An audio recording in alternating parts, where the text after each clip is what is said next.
கர்த்தருடைய பரிசுத்த நாமத்துக்கு ஸ்தோத்திரம். கர்த்தருக்குள் பிரியமானவர்களே, கர்த்தர் நல்லவராய் இருக்கிறபடியினாலே மாதங்கள் தோறும் அவருடைய விலையேற பெற்ற வாக்குத்தத்தத்தை நமக்கு தருவது மாத்திரம் அல்ல, அந்த வாக்குத்தத்தங்கள் எல்லாம் ஆம் என்றும் ஆமேன் என்றும் இருக்கும்படியாக. அல்லேலூயா. ஏதோ பொய் சொல்ல தேவன் மனிதன் அல்ல, அவர் மனமாறுகிறவர் அல்ல. அவர் சொன்னதை செய்கிற தேவனாயிருக்கிறார், நிறைவேற்றுகிற தேவனாயிருக்கிறார். ஹல்லேலூயா, ஆமென். பிரியமானவர்களே, இப்படி இந்த ஜூன் மாதத்திலேயும் கூட கர்த்தர் நிச்சயமாகவே நம்முடைய வாழ்க்கையில என்ன செய்ய விரும்புகிறார், நாம் எதை எதிர்பார்க்க வேண்டும் என்பதை தான் இந்த ஜூன் மாத வாக்குத்தத்தத்தில் கர்த்தர் நமக்கு கொடுக்கிறார். அல்லேலூயா. விசுவாசிகளாகிய நாம் கேட்கிறவர்களாக மாத்திரமல்ல, அதன்படி செய்கிறவர்களாக இருக்கத்தக்கதாக. அருமையான தேவனுடைய பிள்ளைகளே, நம்முடைய கண்கள் கர்த்தரை நோக்கி பார்த்து கொண்டிருக்கு. எனக்கு ஒத்தாசை வரும் பர்வதங்களுக்கு நேராய் என்னுடைய கண்களை நான் ஏறெடுக்கிறேன்.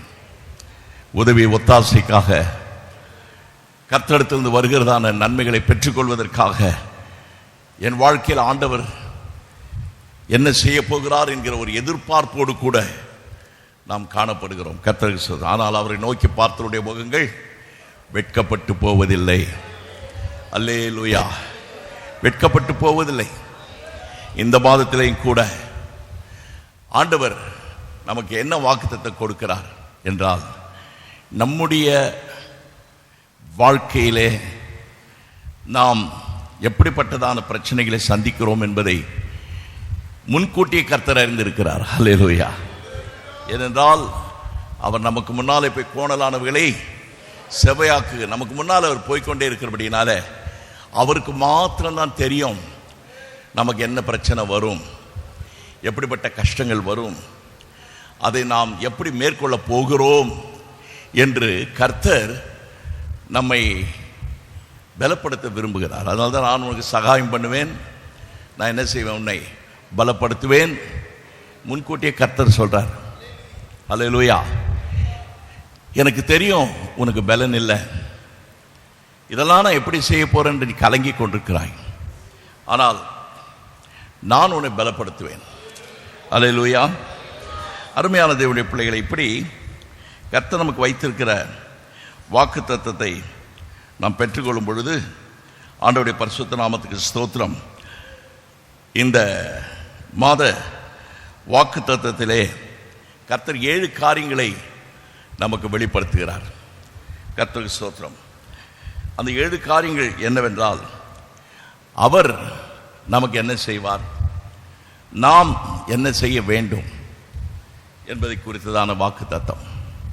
கர்த்தருக்கு ஸ்தோத்திரம். ஏன் ஆண்டவர் இப்படிப்பட்ட ஒரு வாக்கு தத்தத்தை நமக்கு கொடுக்கிறார் என்றால், கர்த்தருக்கு ஸ்தோத்திரம், இங்க வாசிக்கிறோம், அந்த 12வது வசனத்திலிருந்து 11வது வசனத்திலிருந்து, உன்மேல் எரிச்சலாயிருக்கிற யாவரும் வெட்கி லட்ச, உன்மேல் எரிச்சலாயிருக்கிறவர்கள். 2வது, உன்னோடு போராடினவர்கள். 12வது வசனத்தை பாருங்க, உன்னோடே போராடினவர்கள். 3வது, உன்னோடே யுத்தம் பண்ணினவர்கள். அல்லேலூயா, ஆமென்.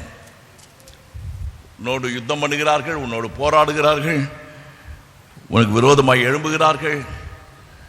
அவர்கள் எல்லாரும் உன் வாழ்க்கையில் உனக்கு குறுக்கே நிற்கிறார்கள். உன்னால் நீ செய்ய வேண்டும் என்று நினைக்கிறது செய்ய முடியாதபடி தடுக்கிறார்கள். காரணம், அவர்கள் உன்னை குறித்து எரிச்சல். எரிச்சல் என்று சொன்னால் ஒரு விதமான பொறாமை, வன்மம், பகை, எப்படியாவது உனக்கு தீமை செய்ய வேண்டும் என்பதுதான் அவருடைய நோக்கம். அவர்தான் சத்துருக்கள், பிசாசு தான் அதெல்லாம் செய்கிறான் என்று நமக்கு தெரியும். ஆகவே பிரியமான தேவனுடைய பிள்ளைகளே, இந்த காரியங்கள் எல்லாம் நாம் ஒவ்வொரு நாளும் நம்முடைய வாழ்க்கையில சந்திக்கிறோம். ஆவிக்குரிய பிள்ளைகளாக நம்முடைய வாழ்க்கையில கர்த்தருக்கு ஸ்தோத்திரம், நாம் வேதம் வாசித்து ஜெபித்து விசுவாசத்தில் முன்னேறி சென்று கொண்டிருந்தாலும் கூட பல தடைகள் குறுக்கே வருகிறது. அதை மேற்கொள்ள முடியாமல் திணறுகிறோம், வழி தெரியாமல் திகைக்கிறோம், எப்படி போக வேண்டும் என்று சில வேளையில் குழம்பி நிற்கிறோம். இஸ்ரவேல் ஜனங்கள் அப்படித்தான் நின்றார்கள். அவர்கள் 40 வருடம் வனாந்தரத்தில் அலைந்து திரிந்தார்கள், மலைகளை சுற்றி சுற்றி வந்தார்கள். காரணம் என்னவென்றால் அவர்கள் கர்த்தர் கொடுக்கிற கட்டளையை அவர்கள் கவனிக்காதபடியினாலே அப்படி அலைந்தார்கள். இன்றைக்கும் கூட அநேகர் கர்த்தருடைய பிள்ளைகள் பல நாட்களாக அவர்கள் ஒரு விசுவாசத்தில் முன்னேறி செல்லக்கூடாதபடி அவர்கள் ஒரு அலைச்சல் பிரயாசத்தினாலே அவர்கள் மனம் சோர்ந்து போய், நான் கேட்டது எனக்கு கிடைக்கல, ஒரு ஏமாற்றம், இப்படிதான் வாழ்ந்து கொண்டிருக்கிறார்கள். அதனால தான் கர்த்தர் சொல்லுகிறார், உனக்கு விரோதமாக யார் எழுப்பினாலும் பயப்படாதே, நான் உனக்கு என்ன செய்கிறேன், துணை நிற்கிறேன். ஹல்லேலூயா. நமக்கு இருக்கிற ஒரு பெரிய சந்தோஷம் என்னன்னா, கர்த்தர் நமக்கு துணை நிற்கிறார். ஹல்லேலூயா.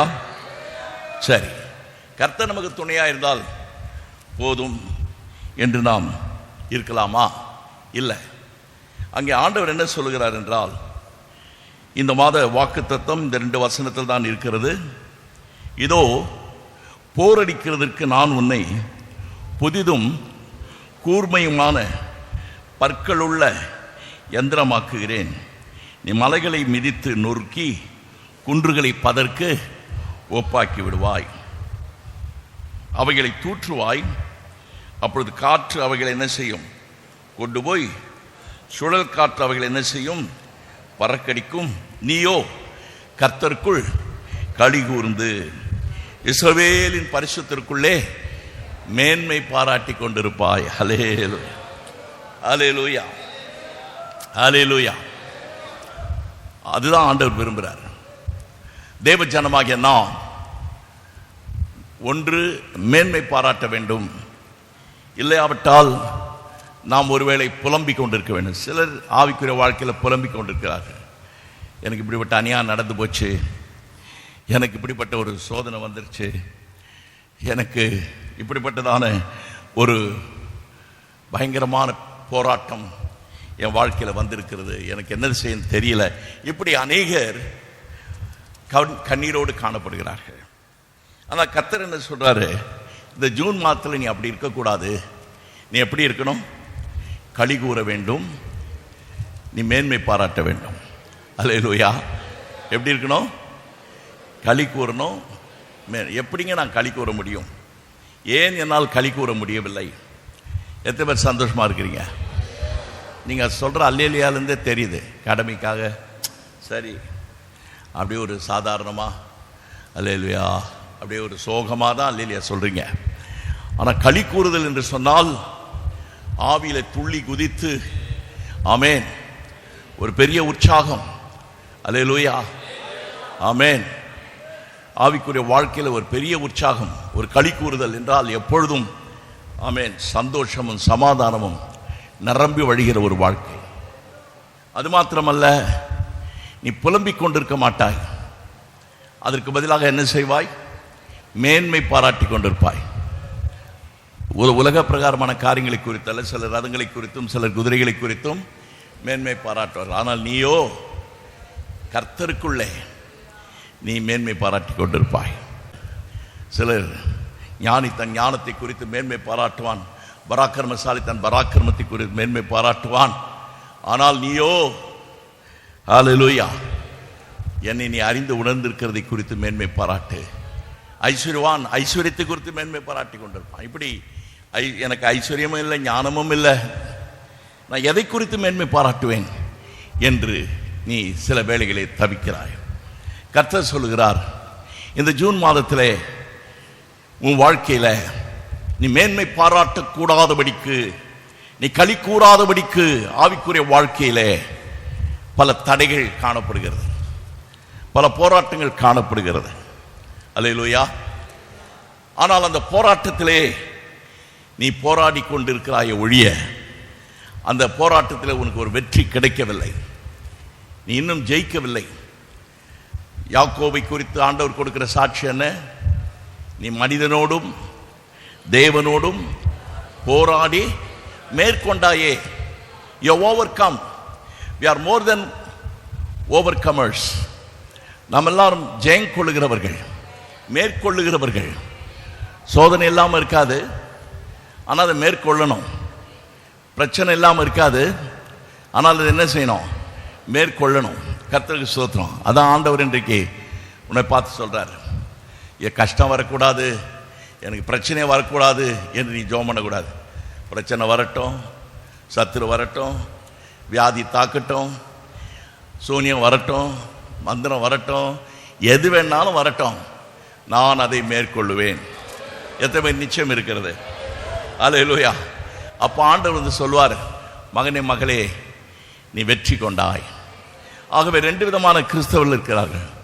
தோற்று போய் தலை குனிந்து வாழ்கிறவர்களும் இருக்கிறார்கள், அவமானத்திலே வாழ்ந்து கொண்டிருக்கிறார்கள். தேவஜனமாகிய நாம் தலை குனிந்து அல்ல, தலை நிமிர்ந்து நடக்க தேவன் நம்மை அழைத்து இருக்கிறார். இந்த ஜூன் மாதத்தில் கர்த்தர் சொல்கிறார், உன் வாழ்க்கையில நிச்சயமாகவே மேன்மை பாராட்டுகிற ஒரு மாதமாய் இந்த ஜூன் மாதத்தை நான் வைக்க போகிறேன். அல்லேலூயா. அப்படி இந்த மாதம் நாம் மேன்மை பாராட்டுகிற மாதமாய் இருக்க வேண்டுமானால், இந்த மாதம் கலிகூறுகிற ஒரு மாதமாய் இருக்க வேண்டுமானால், நம்முடைய ஆவிக்குரிய வாழ்க்கையில ஹல்லேலூயா, வேலை கிடைக்கிறது, குடும்பம், பிள்ளைகள் எல்லாம் இருக்குது. ஆனா பாருங்க, அங்க ஒரு ஒரு சந்தோஷமே இருக்காது. ஒரு விதமான முறுமுறுப்பு, ஒரு விதமான குறை சொல்லுதல், ஒரு விதமான ஒரு சஞ்சலம் அங்கே காணப்படுகிறது. ஆனால் நீதிமானுடைய வீட்டில் என்ன உண்டாம்? கம்பீர சத்தம். அல்லேலூயா. ஆவியில கரங்களை தட்டி அப்படியே என்ன ஒரே சத்தமா இருக்குதுன்னு பார்த்தா ஒரு பெரிய கொண்டாட்டம், ரட்சிப்பின் கொண்டாட்டம். எத்தனை பேர் வீட்டில் இருக்கிறது? எத்தனை பேர் வீட்டில் ரட்சிப்பின் சந்தோஷம் இருக்கிறது? ரட்சிக்கப்பட்ட தேவ பிள்ளை உங்க வீட்டில் இருக்கிறதா? அல்லேலூயா. நான் எப்படிங்க இருக்க முடியும்? என் மனைவி சரியில்லையே, என் புருஷன் சரியில்லையே, என் பிள்ளைங்க சரியில்லையே, என் வேலை சரியில்லையே, என் வேலை ஸ்தலத்தில் இப்படிப்பட்ட பிரச்சனை இருக்குதுன்னு சொல்லிக் கொண்டிருக்கிறீர்கள். ஆனால் கர்த்தர் சொல்லுகிறார், அல்லேலூயா, போராட்டம் உனக்கு உண்டு. எப்படிப்பட்ட போராட்டம்? மாம்சத்தோடும் இரத்தத்தோடும் அல்ல. உன் வாழ்க்கையிலே வானமண்டலங்களில் உள்ள பொல்லாத ஆவிகளின் சேனைகளோடும் கூட உனக்கு என்ன உண்டு? போராட்டமே இல்லை மகனே, உனக்கு போராட்டமே வராதுன்னு ஆண்டவர் சொல்லவே இல்லை. சொல்றாரு, நிச்சயமா உனக்கு போராட்டம் இருக்கும். நீ ரட்சிக்கப்பட்டது உண்மையானால் போராட்டம் வந்துட்டு தான் இருக்கும். ஆனா கேள்வி என்னன்னா, அது நல்ல போராட்டமா கெட்ட போராட்டமா? இல்லை நீ எப்படி போராடுற, எப்படி அதை ஹேண்டில் பண்றது தான் முக்கியம். அல்லேலூயா. போராட்டத்தில் தலை குனிந்து நின்று கொண்டிருக்கிறாயா, இல்லை போராட முடியாமல் தவித்து கொண்டிருக்கிறாயா? அல்லேலூயா. ஆமாண்டவரே, நான் எவ்வளோ போராடி பார்க்கிறேன், ஒண்ணுமே கிடைக்கல, ரொம்ப நாளா பிரயாசப்படுறேன். அல்லேலூயா. Thank you Lord. ஏன் நடக்கவில்லை? அதுதான் ஆண்டவர் இங்கே சொல்றாரு, நீ போராடுற அந்த போராட்டம் அது எப்படிப்பட்டது என்று சொன்னால், இதோ போரடிக்கிறதற்கு நான் உன்னை புதிதும் கூர்மையுமான பற்களுள்ள போரடிக்கிறதுக்கு. ஹல்லேலூயா, ஹல்லேலூயா. கிறிஸ்தவன் சொன்னா என்ன அர்த்தம்னா, சும்மா பைபிளை தூக்கிட்டு போறது வருதில்லை கிறிஸ்தவ ஜீவியம். கிறிஸ்தவன் சொன்னா சர்ச்சுக்கு வந்து போறதில்லை. கிறிஸ்தவன் சொன்னா சும்மா ஏதோ ஒரு வெளி வேஷம் போட்டுக்கிறது இல்லை. கிறிஸ்தவன் சொன்னா என்ன அர்த்தம்? அவன் எப்பொழுதுமே அவன் போரடித்துக் கொண்டே இருப்பான். ஹல்லேலூயா, ஹல்லேலூயா. ஒரு நிலத்துல ஒரு அறுவடை, அந்த அறுவடையை எடுத்து கதிர்களை எடுத்து அவன் என்ன செய்ய வேண்டும்? போரடித்து அதிலிருந்து தானியங்களை எடுக்க வேண்டும். அதான் போரடிக்கிறது. நிறைய பேருக்கு போரடிக்கிறதுனா என்னன்னு தெரியாது. அல்லேலூயா. அந்த விவசாயிகளுக்கு தெரியும். வேதத்தில் ஒரு நல்ல விவசாயி இருந்தார், அவர் தான் கிதியோன். அவர் என்ன செய்தாராம்? போரடித்துக் கொண்டிருந்தாராம். எதற்காக? மீதியானியருடைய கையில் இருந்து அவனுடைய தானியத்தை தப்பிப்பதற்காக. அதாவது இஸ்ரவேல் ஜனங்களை அவன் அடித்து துன்புறுத்தி தானியங்கள் எல்லாம் கொள்ளையிட்டு நாசம் பண்ணி, ஏதோ திருடிட்டு போனா பரவாயில்ல, அவர்கள் எல்லாரையும் தாக்குவது. ஆகவே இஸ்ரவேல் ஜனங்கள் என்ன செய்தார்கள்? நியாயாதிபதிகள் 6 அதிகாரத்தை படிச்சு பார்க்கும்போது எல்லாம் குகைகளிலே போய் ஒளிந்து கொண்டார்கள். ஆனால் ஒரே ஒருவனாகிய கிதியோன் மாத்திரம் என்ன செய்து கொண்டிருந்தார்? போரடித்துக் கொண்டிருந்தார்.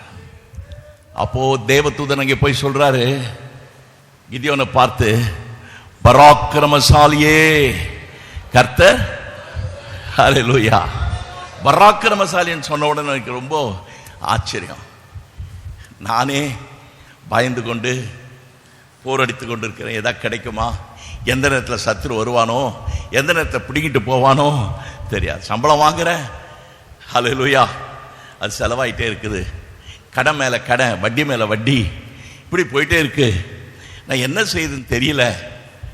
இப்படி அநேகருடைய வாழ்க்கையில் பாருங்க, கடன்காரன் வந்து கதவை தட்டுவானோ, வரி வசூலிக்கிறவன் வந்து கதவை தட்டுவானோ, அல்லது வாடகை கேட்கிறவன் கதவை தட்டுவானோ, ஏதாவது ஒரு சத்துரு வந்து கதவை தட்டுவான். ஹல்லேலூயா, ஆமென், தேங்க் யூ லார்ட். அருமையான தேவனுடைய பிள்ளைகளே, அந்த நேரத்திலே இந்த கர்த்தர் சொல்றார் கிதியோனை பார்த்து, பராக்கிரமசாலியே. கிதியோனுக்கு ஒன்றும் புரியல, நம்மளை பார்த்து பராக்கிரமசாலின்னு சொல்றாரு. ஹல்லேலூயா. பிரியமான தேவனுடைய பிள்ளைகளை, ஏன் அவனை பார்த்து பராக்கிரமசாலின்னு சொன்னாருன்னா, அவன் ஸ்தோத்திரம், எல்லாரும் ஒளிந்து கொண்டாலும் இவன் மாத்திரம் தைரியமாய் அவன் போரடித்துக் கொண்டிருந்தான். ஹல்லேலூயா. என்ன வந்தாலும் வரட்டும், தைரியமா நின்றான். விசுவாசம் என்பது தைரியம். ஹல்லேலூயா. தைரியம் இருந்தால் தான் நம்ம விசுவாசத்தை நிற்க முடியும். நீ பயந்தா விசுவாசிக்க முடியாது. அருமையானவர்களே, கர்த்தர் கண்டுபிடித்தார், இந்த இஸ்ரவேல்ல எவ்வளோ ஜனங்க இருக்கிறான், அந்த கிதியோனை வச்சு நாம வேலையை முடிக்கலாம். எனக்கு ஒரு பராக்கிரமசாலி வேணும். பராக்கிரமசாலின்னா அவன் கையில் யுத்த ஆயுதங்கள் இருக்கும், அவன் தான் பராக்கிரமசாலி. நம்முடைய தேவன் பராக்கிரமசாலி. நம்முடைய தேவனை குறித்து என்ன சொல்லப்பட்டிருக்கிறது? அவர் யுத்தத்தில் வல்லவர், அவர் யுத்தம் பண்ணுகிற தேவன். அவர் கையில் ஒரு பெரிய யுத்த ஆயுதம் இருக்கிறது, பேட்டல் ஆக்ஸ் என்று சொல்வார்கள். யுத்தத்திலே அவர் உபயோகப்படுத்த தண்டாயுதம், பலவிதமான ஆயுதங்கள். ஆண்டவர் என்ன சொல்றாருன்னா, நான் வந்து உன் வாழ்க்கையில் இருக்கிற பிரச்சனை எல்லாம் பூன்னு ஊத மாட்டேன், நீ தான் அதை அகற்றுவதற்கு உன்னை நான் எடுத்து பயன்படுத்த போகிறேன். ஹல்லேலூயா. ஏன் ஆண்டவரே, நீங்களே அதை செய்துட்டு போலாமே, நான் அதை செய்த பிரயோஜனம் இல்லைப்பா. ஹல்லேலூயா.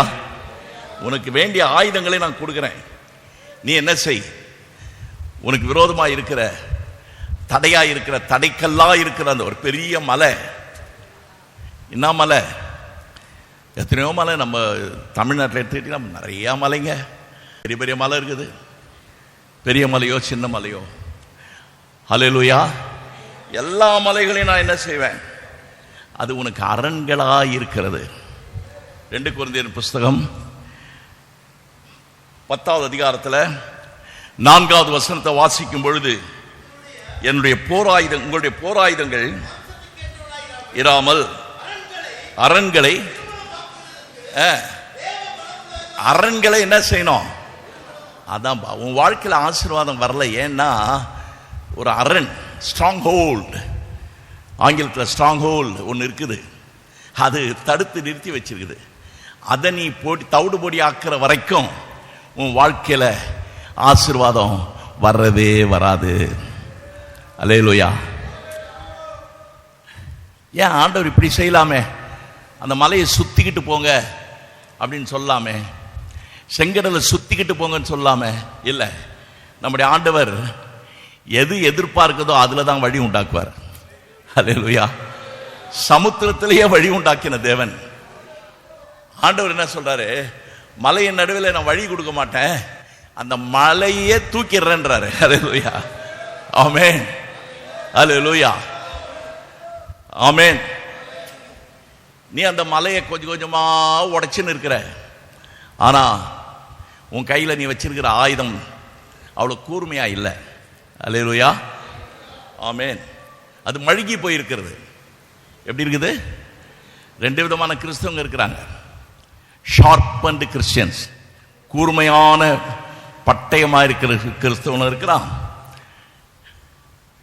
மொக்க பிளேடுன்னு சொல்லுவாங்க பாருங்க, மழுங்கி போன கிறிஸ்தவனும் இருக்கிறான். அதை வச்சு ஒண்ணுமே நீ செய்ய முடியாது. நீ எவ்வளவுதான் வெட்டினாலும் வெட்டாது. அல்லேலூயா. ஏன்னா அது மழுங்கி போச்சு. அப்ப நீ என்ன செய்யணும்? ஆண்டவர் சொல்றாரு, கவலைப்படாத, நான் உனக்கு ரெண்டு காரியம் செய்யறேன். ஒண்ணு, இதோ உன்னை, யார எல்லாம் சொல்லுங்க, யார? என்ன? என்ன இந்த ஜூன் மாதத்துல என்ன என்னவா மாத்த போறாரு? புதிதும். என்ன மாத்த போறாரு?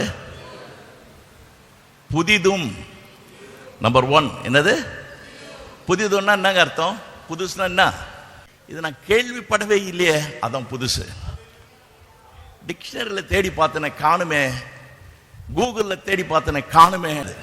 ஏன்னா நான் புதிய காரியம் செய்ய போறேன். அல்லேலூயா. ஆமென்.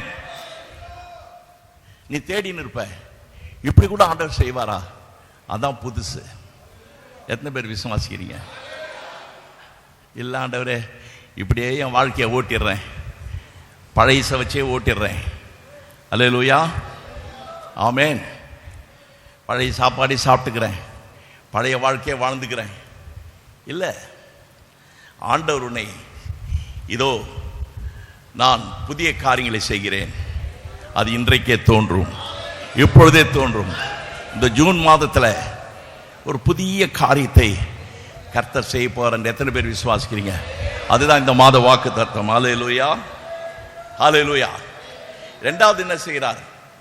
புதிதும் கூர்மைன்னா தீட்டுறாரு. ஹல்லேலூயா.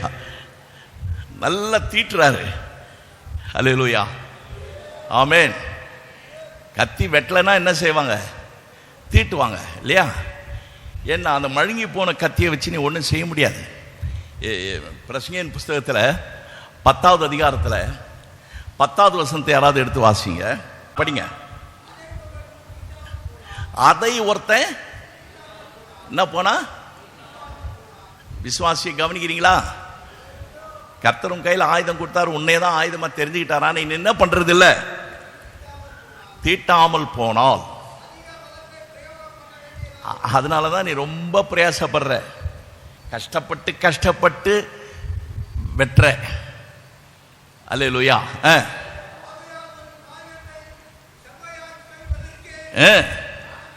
ஞானமே. அப்ப தீட்னா அதுதான் ஞானம். அல்லேலூயா. அல்லேலூயா. எத்தனை பேர் கத்தி பார்த்துக்கிறீங்க? அது எந்த இரும்பு கத்தியா இருந்தாலும் சரி, நீங்க உபயோகப்படுத்தாம அப்படியே வச்சிட்டீங்கன்னா முதலாவது அங்க என்ன நடக்கும் சொல்லுங்க? துரு பிடிச்சிரும். என்னங்க? துரு பிடிச்ச பிறகு அப்புறம் என்ன நடக்கும்? மழுங்கி போயிடும். அப்புறம் என்ன நடக்கும்? அல்லேலூயா.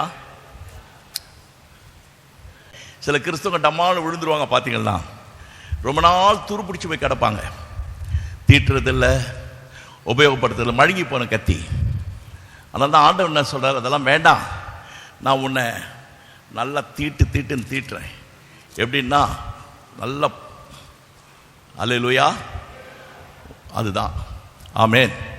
எப்படி ஆண்டவர் தீட்டினா என்ன நடக்கும்னா, அது எபிரேயர் 4வது அதிகாரம் 12வது வசனத்தில் வாசிக்கிறபடி என்ன ஆகும்? வாசிங்க, யாரா படிங்க.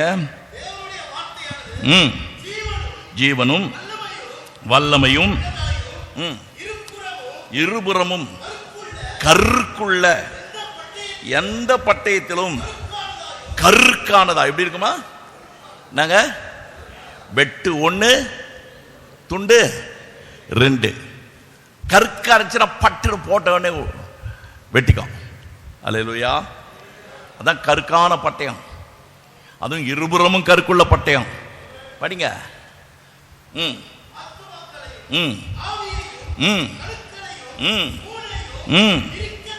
பிரிக்கத்தக்கதாக நாங்க என்ன பண்ணணும்? உருவ குத்தணும்னா என்ன அர்த்தம்னா, நம்முடைய நினைவுகள், நம்முடைய எண்ணங்கள் இது உள்ள போய் மாம்சத்தெல்லாம் ஒரு பக்கம், ஆவியெல்லாம் ஒரு பக்கம். அது என்ன செய்யணும்? பிரிக்கணும். இப்பெல்லாம் ஒன்னா சேர்ந்து கிடக்குது. எது மாம்சம் எது ஆவினே தெரியல. அது பிரிக்கும். அதான் டிசர்ன்மெண்ட், பிரிக்கிறது. ஆவிக்குரிய வாழ்க்கையில பரிசுத்த ஆவியில இருக்கிற 9 வரத்துல ஒன்று டிசர்னிங் ஸ்பிரிட், பகுத்தறிவு, பகுத்தறிதல். எது நல்லது எது கெட்டது, எது தேவ சித்தம் அப்படின்னு என்ன செய்யணும்? பகுத்தறியத்தக்கதாக. உன்னை ஆண்டவர் ஒரு இருபுறமும் கருக்குள்ள பட்டயமாக உன்னை அவர் மாற்ற விரும்புகிறார். அல்லேலூயா. எத்தனை பேர் விரும்புறீங்க? அல்லேலூயா. எதை அப்படி கூர்மையான பட்டயமாய் மாற்றுங்க ஆண்டவரே. அல்லேலூயா, அல்லேலூயா. எத்தனை பேர் விசுவாசிக்கிறீங்க? ஆமென். அதான் ஏசாயால வாசிக்கிறோம். 49ஆம் அதிகாரம் 2வது வசனத்தில் படிங்க யாராவது. என் வாயை கூர்மையான பட்டயமாக்கி தமது கரத்தின் நிழலினால் என்னை மறைத்து அம்பார துணியினால் என்ன செய்தார்? என்ன வச்சிருக்கிறாரு? மூடிடுறாரு, மறைச்சு வச்சிருக்கிறாரு. அல்லேலூயா. எலியா தீர்க்கதரிசியை ரொம்ப நாள் ஒழிக்க வச்சாரு பாருங்க. கர்த்தர் உன்னை கொஞ்ச நாள் ஒழிச்சு வைப்பாரு. அவருடைய சமூகத்தில் நீ ஒழிச்சு கிடக்கணும், காத்து கிடக்கணும். உன்னை பாலிஷ் போட்டு தீட்டி வச்சுட்டே இருப்பார், ரெடியா வச்சிருப்பார். நேரம் வரும்பொழுது பட்டயத்தை எடுப்பார். அல்லேலூயா. நீதான் அவருடைய கையில் இருக்கிற கூர்மையான பட்டயம். சகரியாவின் புஸ்தகம் 9ஆம் அதிகாரம் 13வது வசனத்தை பாருங்க. சகரியா 9:13 என்ன வாசிக்கிறோம்? படிங்க.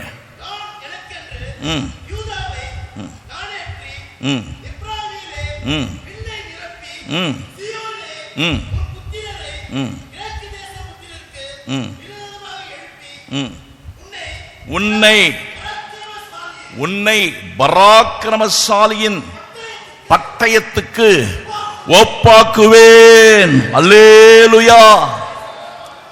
விசுவாசியே, பராக்கிரமசாலியாக, பராக்கிரமசாலியின் பட்டயமாக என் தேவன் உன்னை தெரிந்து கொண்டிருக்கிறார். அல்லேலூயா, அல்லேலூயா. கூர்மையான பற்கள் உள்ள எந்திரங்கள். அல்லேலூயா, அல்லேலூயா.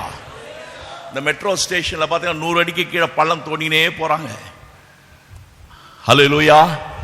அப்ப தோண்டினே போகும்போது திடீர்னு பாறை வருமா, மலை வருமா. அப்போ அவங்க ஒரு வச்சுக்கிற மிஷின் ரொம்ப பவர்ஃபுல் மிஷினா. அந்த பாறையெல்லாம் அப்படியே அது கொடாஞ்சிக்கிட்டே போகுமா. மனுஷன் வச்சுக்கிற மிஷின் அப்படி. நமக்கு நம்ம ஆண்டவர் என்ன சார், அந்த மிஷின்லாம் ஒன்றும் இல்லைப்பா, அது இந்த பாறையை தான் உடைக்கும். உன் வாழ்க்கையில் நான் உன்னை கூர்மையான பற்கள் உள்ள எந்திரமாய் மாற்றும் பொழுது எல்லா மலையும் நீ நொறுக்கி. அல்லேலூயா, அல்லேலூயா, ஆமென். எத்தனை பேர் விசுவாசிக்கிறீங்க? இதோ கர்த்தர் சொல்லுகிறார், மகனே மகளே, எந்த மலையை கண்டு நீ பயந்து கொண்டிருக்கிறாயோ, எந்த மலை உனக்கு தடங்கலாயிருக்கிறதோ, எந்த மலை உனக்கு எதிர்ப்பாயிருக்கிறதோ, எந்த மலை உன்னை பயமுறுத்தி கொண்டிருக்கிறதோ, இதோ உன்னை கொண்டு அந்த மலைகளை நான் நொறுக்க போகிறேன். கரங்களை தட்டி கர்த்தரை மகிமைப்படுத்துங்க. ஹல்லேலூயா, ஹல்லேலூயா, ஹல்லேலூயா. ஆகவே நீ என்ன செய்யணும்? நீ என்ன செய்யணும்? சும்மா இல்ல, நீ எழுந்து போரடி என்று கர்த்தர் சொல்லுகிறார். மீகாவின் புஸ்தகத்தில் 4வது அதிகாரத்தில் 13வது வசனத்தில் கர்த்தர் சொல்கிறார், சீயோன் குமாரத்தியே, நீ எழுந்து போரடி, உன் கொம்புகளை இரும்பும் உன் குளம்புகளை வெண்கலமாக்குவேன். நீ அநேக ஜனங்களை நொறுக்கி போடுவாய். ஹல்லேலூயா. ஹல்லேலூயா. ஆமென்.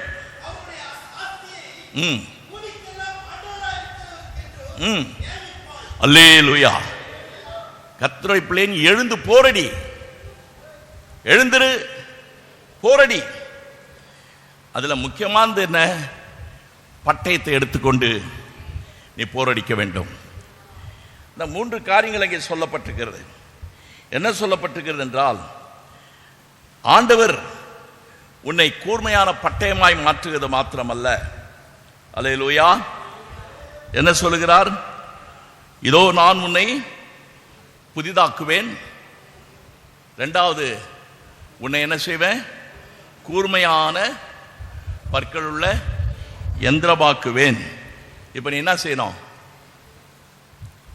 நீ மலைகளை அடுத்தது என்ன செய்யணும்? அல்லேலூயா. மலையை மிதிக்கிறதுக்கு எத்தனை பேர் ரெடியா இருக்கீங்க? தலையில மிதிப்பீங்களா, கையில மிதிப்பீங்களா, காலில் மிதிப்பீங்களா? எப்படி மிதிப்பீங்க? எங்க மிதிப்பீங்க? மிதிக்கிறதுனா என்ன அர்த்தம்? காலில் தானே மிதிக்கணும். இப்போ மலை எங்க இருக்கு? குனிஞ்சு பாருங்க, எங்க இருக்கு? உங்க கால் கீழே இருக்குது அது. அல்லேலூயா. ஆனா அந்த மலை உங்களுக்கு எப்படி தெரியுது? இப்போ தலைக்கு மேல தெரியுது, பெருசா தெரியுது, ரொம்ப பெருசா இருக்கு. ஆண்டவர் என்ன சொல்றாரு? அது எவ்வளோ பெரிய உயரமான இமயமலையா இருந்தா கூட பரவாயில்ல, நீ காலத்துக்கு அது மேல வையின்றாரு. அல்லேலூயா. எத்தனை பேர் விசுவாசிக்கிறீங்க? அல்லேலூயா. நீ மிதிச்சா என்ன நடக்கும்? படிங்க இப்போ. என்னங்க? நொறுக்கி. அல்லேலூயா. என்னங்க? நொறுக்கி குன்றுகளை பதற்கு. அல்லேலூயா. இதான் இன்றைக்கு ஆண்டவர் உனக்கு கொடுக்கிற வாக்குத்தத்தம். ஜூன் மாதத்துல எங்கெங்க உங்க மலைன்னு கேட்டா, மலையே பார்க்கல, எல்லாம் பதறா இருக்குது. அல்லேலூயா. என் பிரச்சனை எல்லாம் மலையை போலதான் இருந்துச்சு, ஆனா அவைகள் இப்பொழுது என்னவா மாறிச்சு? பதராய் மாறிவிட்டது.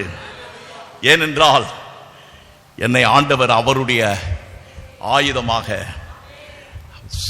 அந்த எரேமியாவின் புஸ்தகத்தில் 23வது அதிகாரம் 29வது வசனத்தை வாசிக்கும் பொழுது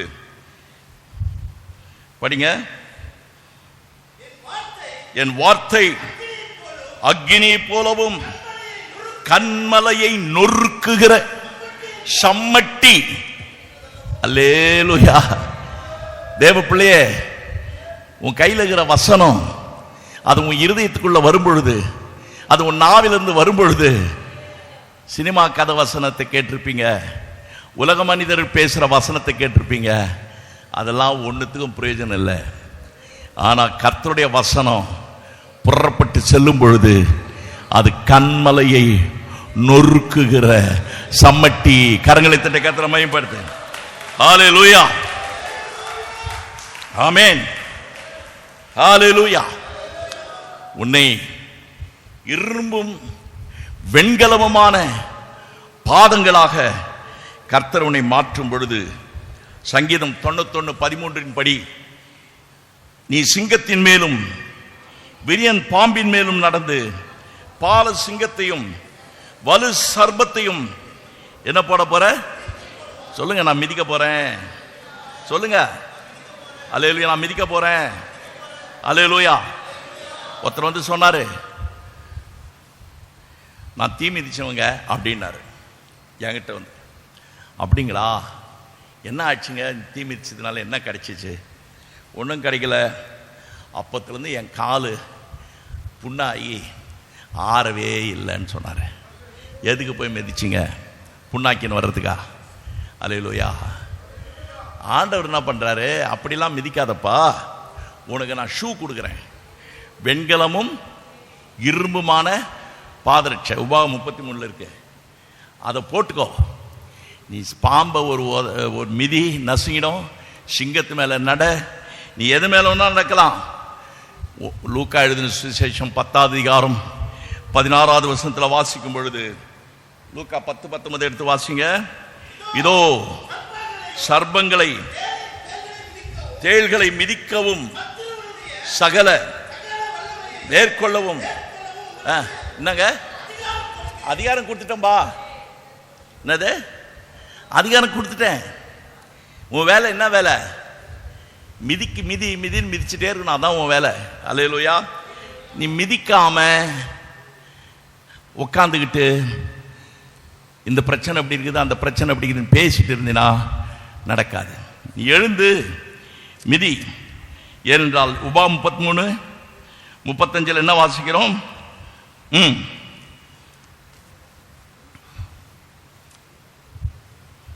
என்ன படிக்கிறீங்க? இரும்பும் வெண்கலமும் பாதரட்சையா இருக்கும்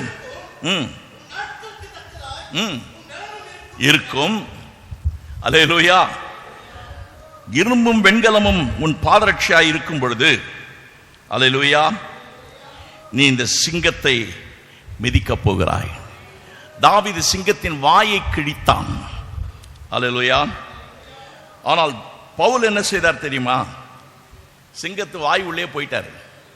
அல்லேலூயா. சிங்கத்து வாய் உள்ள போயிட்டு வெளியே வர முடியுமா? சில நேரத்தில் நமக்கு சின்ன பிரச்சனை வரும், பெரிய பிரச்சனை வரும். சில பிரச்சனை பார்த்தீங்கன்னா சிங்கத்தின் வாய் உள்ள போயிடுச்சா சுற்றி இருக்கிறவங்களாம் சொல்லுவாங்க, ஐயோ கொஞ்சமாக இருந்தால் இழுத்துடலாங்க, இப்போ உள்ளே போயிட்ட பிறகு என்னங்க செய்ய முடியும்? ஹோப்லெஸ், நோ ஹோப், இனிமேல் ஒன்றும் செய்ய முடியாது, போயிடுச்சு, அவ்வளோதான். ஆனால் பவுல் சொல்கிறாரு, நான் அப்படி தான் நீங்கள் நினச்சிட்டு இருக்கீங்க. நான் 2 தீமோத்தேயின் புஸ்தகம் 4ஆம் அதிகாரம் 17வது வசனத்தில் பாருங்க, அவர் சொல்ற சாட்சி. கர்த்தரோ எனக்கு துணையாக நின்று என்னாலே பிரசங்கம் நிறைவேறுவதற்காக பிரஜாதியர் கேட்கிறதற்காக என்னை என்ன செய்தார்? பலப்படுத்தினார். சிங்கத்தின் வாயினின்று நான் ரட்சிக்கப்பட்டேன்.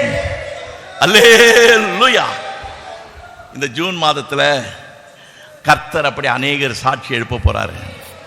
உள்ள போயிட்டு நான் வெளியே வந்துட்டேன். அல்லேலூயா. என் தேவன் என்னை தூக்கி எடுத்தார். ஆமென். அதனால நீ சும்மா இதெல்லாம் பிசாசு வருவான். நீ ஆவியில வளரும் பொழுது, நீ அக்னியாய் மாறும் பொழுது சோதனைகள் வரும். பவுல் அப்போஸ்தலன் அப்போஸ்தலர் 28 வாசிக்கும் பொழுது, மெலித்தா என்கிற தீவில் போய் குளிர் காய்வதற்காக விறகுகளை பொறுக்கி போட்டார். அங்கே என்ன நடந்தது? நெருப்பு போட்டதுனால அங்கே ஒரு பூச்சி அனல் உரைத்து எதை கவிக்கிச்சு? அந்த பவுலுடைய கையை. எதனால இவர் சும்மா இருந்தார்னா அது வந்திருக்காது. அனல் மூட்டின உடனே தான் வருது. அல்லேலூயா. ஆவியில் அனலாய் இருக்க இருக்க உள்ள இருந்து ஒன்று ஒன்றா வெளியே வருது. வந்து உன்னை பிடிக்குது. நீ எங்கிருந்து வந்தியோ அங்கேயே திரும்பி போ. அந்த பூச்சியை தீயிலே உதறி போட்டு, அல்லேலூயா, என்ன செய்யணும்? என்ன செய்யணும்? உதறி போடணும். ஐயோ இதை கொஞ்சம் எடுத்து விடுங்க, என் கையை வந்து பிடிச்சிருச்சு அப்படின்னு யாரையும் கூப்பிடல. அவர் என்ன செய்தாரு? கட்டை கொஞ்சம் எடுங்க, கட்டை எடுங்க, கத்தி எடுங்கலாம் சொல்ல, என்ன செய்தாரு? உதறினாரு. நீங்க செய்ய வேண்டியது என்ன தெரியுமா? உதருங்க. என்ன செய்ய? உதறிட்டு போயினேரு. தூசி தட்டுற மாதிரி தட்டிட்டு, அல்லேலூயா, அது ஒண்ணு செய்ய ஒரு தீங்கும். நிறைய காரியங்கள் உங்களுக்கு இந்த வாக்குத்தத்தத்தில் சொல்லணும்னு நினைக்கிறேன். ஆனா கர்த்தர் இன்றைக்கு தீர்க்கதரிசனமாய் உன்னை பார்த்து சொல்லுகிறார், தேவ பிள்ளையே, இந்த ஜூன் மாதத்திலே சிங்கத்தின் வாயின் நடுவில் நீ போனாலும் சரி, உன்னை விஷப்பூச்சி கவ்விக்கொண்டாலும் சரி, அதை உதறி தள்ளிவிட்டு மாத்திரமல்ல, அவ்வளோ பெரிய மலையே நீ மிதித்து நொறுக்கி, ஹல்லேலூயா, ஆண்டவர் சொல்றாரு, மகனே மகளே, மலைன்ற வார்த்தையும் வாயில நீ வரக்கூடாது. மலைன்ற இடத்துல என்ன போட்டுக்கோ. நாங்கள் பதில காணோம். பதர். என்னன்னு போடணும்? பதர். பதர். மலையை ஊத முடியுமா? பதரை ஊதுனா என்ன செய்யும்? பறக்கும்.